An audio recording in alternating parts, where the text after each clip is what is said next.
កម្មហើយប្រចាំកាយលោកឪពុកអ្នកម្ដាយទុកឲ្យកូនទុកផ្ដាច់ចំណងចងជាប់ក្បូនរសាត់រលូនបែកចែកផ្លូវពេលដែលប៉ាម៉ាក់ស្មាក់ស្មោះគ្នាណាំងថ្នមបុតងារឥត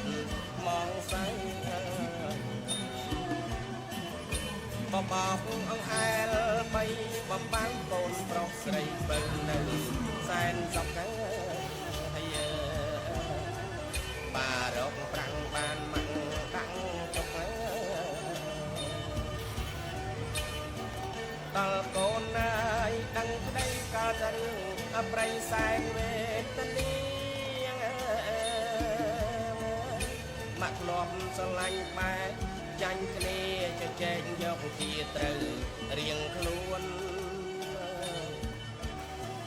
អអ្នកមានគុណធ្ងន់លើជីវិតឆ្លុះគ្នាមិនគិតអាណិតតែចិត្តកូនណាប៉ាម៉ាក់ថ្នាំងរៀងខ្លួនតើឲ្យរូបកូនគិតទៅផ្លូវណាហើយបានត្រឹមសំណោះមកខាងម៉ាក់មកខាងប៉ា